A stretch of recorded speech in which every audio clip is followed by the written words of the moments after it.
morning. So we are, it is storm day, and so those are the things that we're going to continue to watch. I was on the phone with Governor Scott last night and told him South Carolina was praying for Florida. I was on the phone with Governor McCrory this morning as we were talking about things, and so many of the governors, whether it's Governor Haslam from Tennessee, Governor Hogan, Governor Pence, all of them have called in and offered resources and assistance, and so I want to thank everybody from that standpoint. Before we begin, I think it's important that you get the latest update that we have and the information that we all talked about this morning in our meeting, and so I'm going to turn it over to who I will say for the last time, John Quagliarello, who I will now refer to as Rockstar John. Thank you, Governor. Well, as of 11 o'clock this morning, there's now a hurricane warning in effect for the entire coast of South Carolina, in addition to a storm surge warning in effect for the entire coast of South Carolina. Matthew is still a Category 3 hurricane with winds of 120 miles per hour, and it's currently brushing the east coast of Florida. The latest track from the National Hurricane Center has shifted a little bit closer to the South Carolina coast and a little bit farther north, closer to the Myrtle Beach area as well, so that's some cause for concern. The storm will start working up toward the South Carolina coast tonight. It's expected to move just along, potentially even making landfall somewhere along the South Carolina coast sometime during the day tomorrow, and then start moving away later tomorrow night. So given this track, we have significant concerns in terms of impacts to the state. I think one of the greatest impacts would be the threat for storm surge. Right now, we're looking at the potential for disastrous and life-threatening storm surge inundation along the coast. It's especially true for the central and southern part of the coast, down, across Charleston, down near Beaufort. In a worst-case scenario, if this storm makes landfall, storm surge inundation, so that's how high the water will get above normally dry ground, could be over 8 feet. That is a lot of water.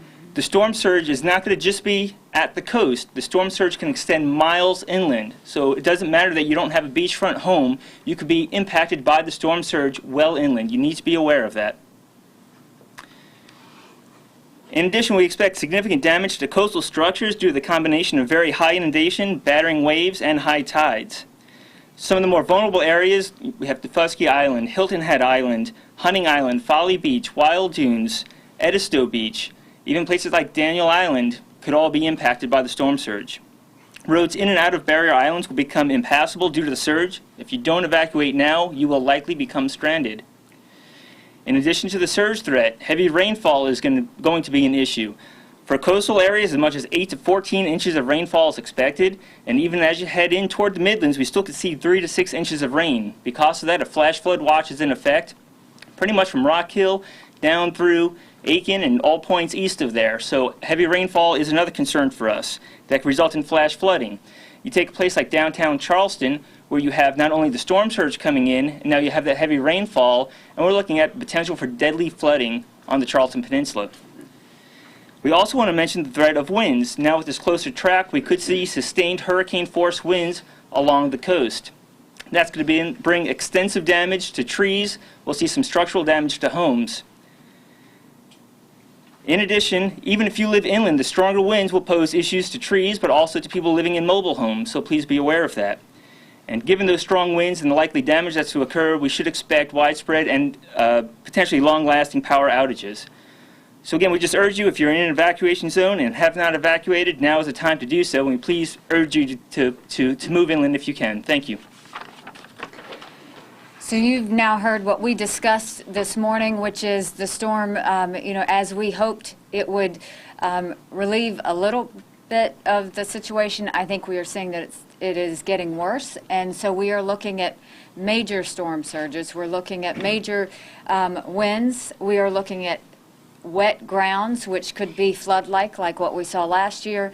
And when you have that, you have a lot of falling trees. So there is nothing safe about what's getting ready to happen.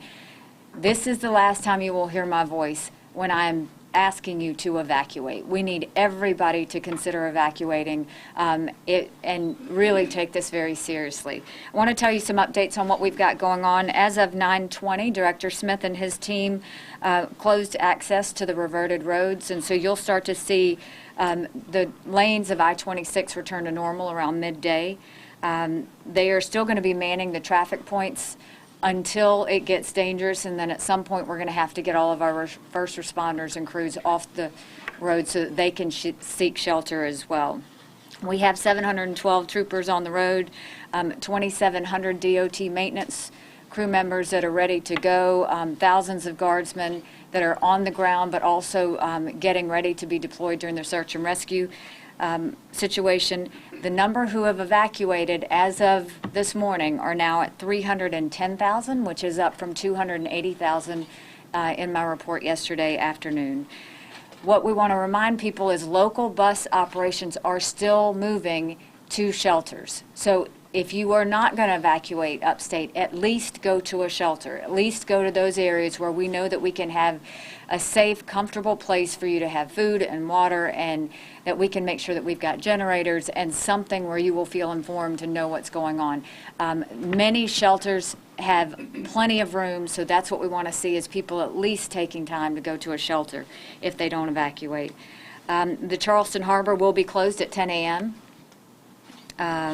National Guard, yes, 2,000 on duty, 3,000 on standby. We are receiving, like I said, multiple resources from other states who have offered help, but also FEMA is really stepping up and making sure that we have the pre-storm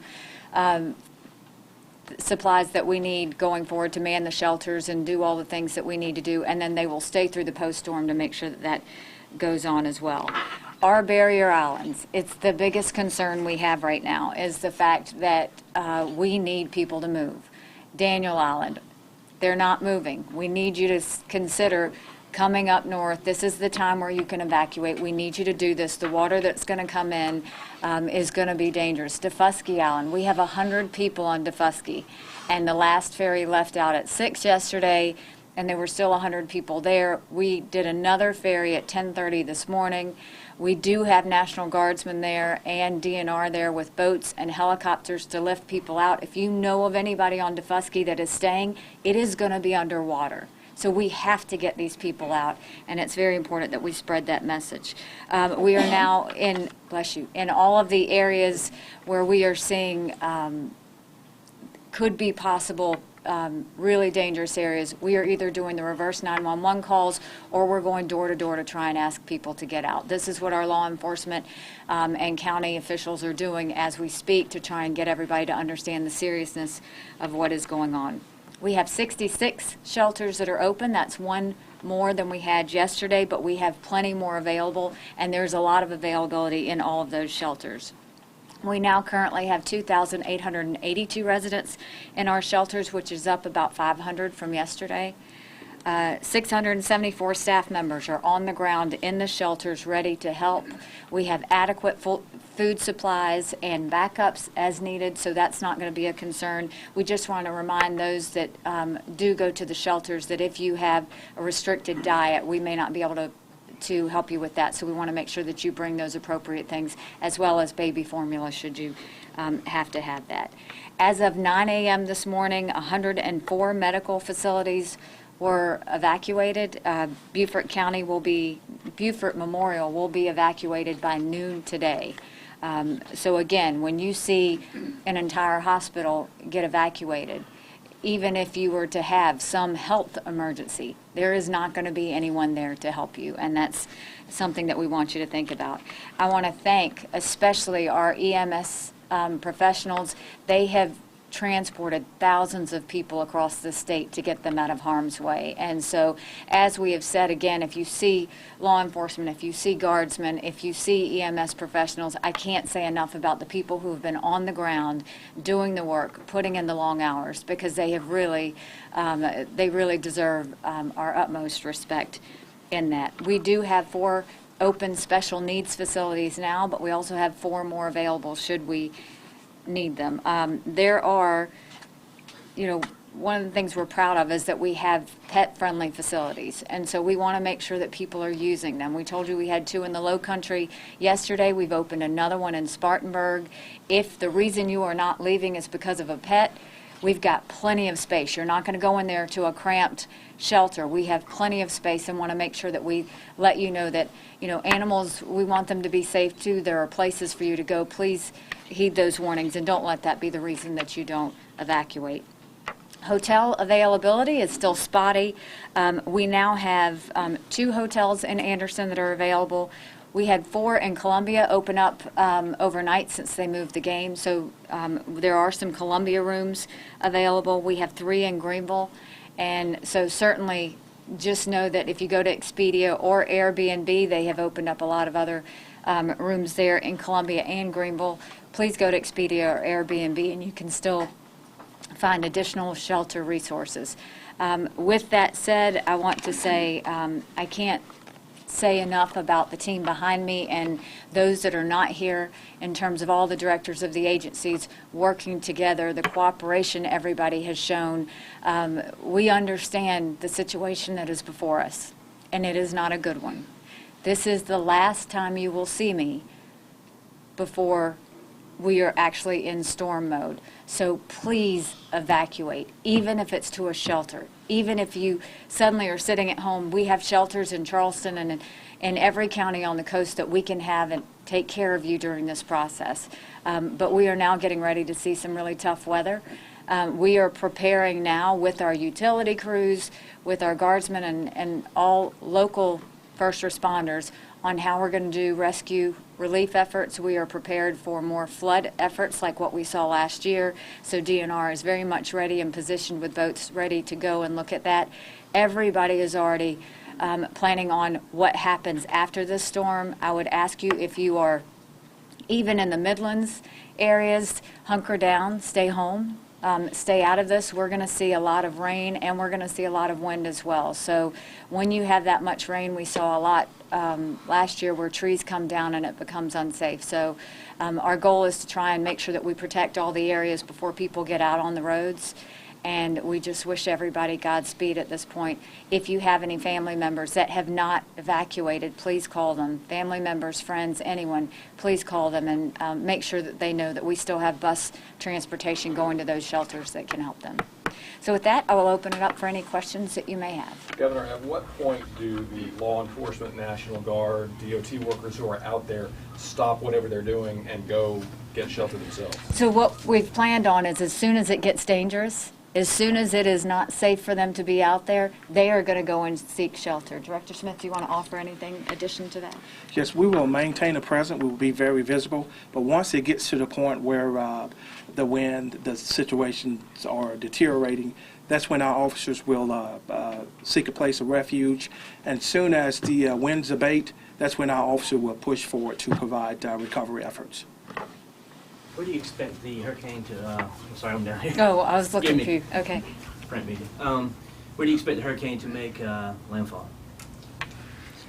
Right now, the track, if Derek could call it up, takes it very close to the South Carolina coast. And as you see there, 8 a.m. Saturday, it's very near the Charleston coast. So, any slight deviation in that track by a few miles could make a difference of landfall or not, and that also changes the impact. So, we might get skirted with the eye wall, it might pass just offshore, but if it goes onshore, then we would expect conditions to be worse in terms of the storm surge and things like that. Are those 100 people on Defusky Island being rescued, or what's the situation there? We're trying to convince them to leave. I mean, they're just not leaving. And so when the last ferry left yesterday, our goal is to go out and see who's out there still, who we need to know is out there. And, I can't thank DNR enough and the guardsmen on the ground that are really trying to show them the importance of leaving. So we did do one more ferry today. We haven't gotten the numbers as to how many were on that ferry, but we are going to continue as long as we can to have DNR boats and National Guardsmen there on helicopters to be able to still take them out, because we want to try and do as much as we can. When it's time for people to go back to Charleston, will you be doing lane reversal in the opposite direction? We are going to be planning all of that and have been talking about all of that and how we're going to do it. So we're still in logistics mode of search and rescue. So those are details that we do have, but that we're not prepared to release yet, just because we want to watch the change of the storm. How do you think of course we all know now that the football game will be on Sunday, how do you think those 80,000 people might affect any operations to do with this? I mean, really, I think that there are a lot of people who have been talking about the football game. My focus has completely been on the storm and completely been on getting people safe and whatnot. And so really, I had one conversation with Coach Tanner yesterday morning, and other than that, we just have not paid attention to the football game. I mean, right now, it's just very much about making sure we get people in. You don't think it might impact? I can let Secretary Hall talk about if any traffic conditions that may Yes, have. I mean, we'll be working with law enforcement to help make sure things are flowing. It's my understanding that there's been some coordination work that's been going on with the University Police Department. I believe that's correct, Director Smith, to try to help move things along. And of course, we'll be looking at the logistics on the reentry, as the governor mentioned. So we'll blend all that together at the appropriate time. And, the main thing is we just can't rely on any state resources for the game. That's been the main thing, is I've got to make sure that I've got them on the ground during the search and rescue time. Governor, you said 310,000 evacuees so far. Do you know the total number of those living in evacuation zones? We don't, that information comes from DOT because they log where they're coming from and what it is. They've got the details, and if you, I don't know if you Yes, have them on Governor. site. We can provide a little bit of clarity into that number to you afterwards with regards to the routes and where those numbers are coming from, but tying it back to a specific address, we don't have that ability, but we can provide you kind of a regional look at the numbers. Because I'm trying to get an idea of how many people are still on the coast that should have left. So if you look at the number, we always averaged about 500,000 that we wanted to see evacuate. And so what we've seen is 310,000 up until now. And so, that's all the information we have. That is more than half, so I'm very grateful for the 310, but I will continue to worry about the ones that have not evacuated. Governor, you mentioned utility crews. What's being done in kind of preparation for a bunch of power outages along? So what we may be looking at is a lot of power outages for an extended period of time. So we started 2 days ago talking with not only SC&G, but our co-ops in Santee Cooper to say, okay, how can we coordinate? The biggest thing we're doing is we're coordinating the utilities with law enforcement and the National Guard, so that when the utilities go to do their work to get in, they can get in safely and quickly, because that's the biggest thing, is we're going to want to make sure that we can work on that. Obviously DOT was great last year during the flood with debris removal. We're going to try and work with the counties again to where DOT handles all of the debris removal so that that's consistent, and then we're going to make sure that there's no slowdown from the utility standpoint so that they can get to where they need to get to have their crews start to put things back together. Now that the lane reversal has ended, do we know what traffic is looking like coming out of the coastal? Traffic is light. I personally spoke with the commanders this morning, and on the northern conglomerate in Myrtle Beach, traffic was light. In the Beaufort area, I spoke with the commander regarding US 21 and US 278. Traffic was light, and obviously on the lane reversal coming out of Charleston, both sides, the reverted side as well as the westbound lanes, were basically light. Which we would like to see heavier at this point. And so hoping after this press conference, people will be encouraged to go and fill those roads up while we can before the storm hits. Do we have an idea where the Beaufort Memorial Hospital evacuees ended up? So to multiple places. Yeah, I do have that. Do you have it? Okay. Yeah. Late breaking. Good.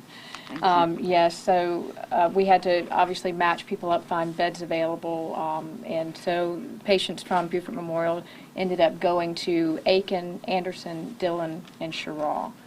So it's a very coordinated effort, and again, we just appreciate everybody's cooperation. And have there been any dam inspections ahead of this? What's going on with the dam situation? There have not been any specific inspections by DHEC. What we've been doing is getting the owners to do inspections and get their engineers out to do inspections. So we are planning a robust response effort. We've called for additional engineering resources from the Army Corps. We put in that request this morning. We put in a request for an aid from the Homeland Security Division that helped us a year ago. We also have our mobilization plan for our internal resources as well as our external engineering contractor that's been on contract with DHEC since the storm of a year ago. So we have a a very robust response plan. It looks like it'll be, and forgive me, it looks like it'll be possibly high tide.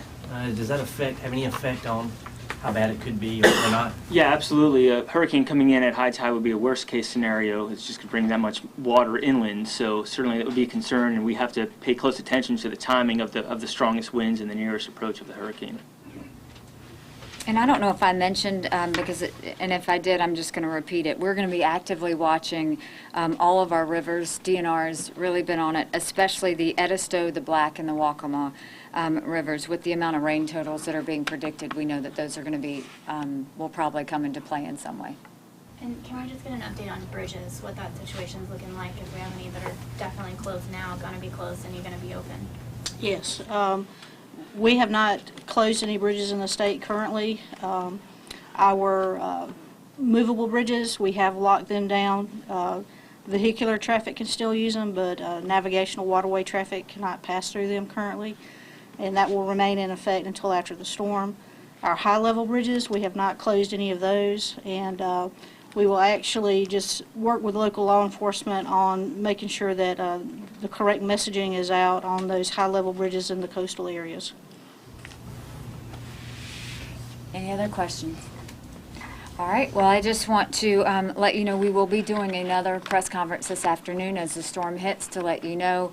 At that point, it will start to be too late for anyone to evacuate, so we would still encourage all of you to take shelter somewhere above ground. This is going to hurt, and knowing that we ask that we're trying to just reduce the amount of lives lost or harm done as much as we can, but we can't do it without you. So I want to thank the citizens of South Carolina for being strong, for being prayerful. We need lots of prayers today, and we need to encourage our family, friends, and neighbors to understand it's not worth risking your life to see if you can ride out a storm. So with that, we will talk again later this afternoon. Thank you very much.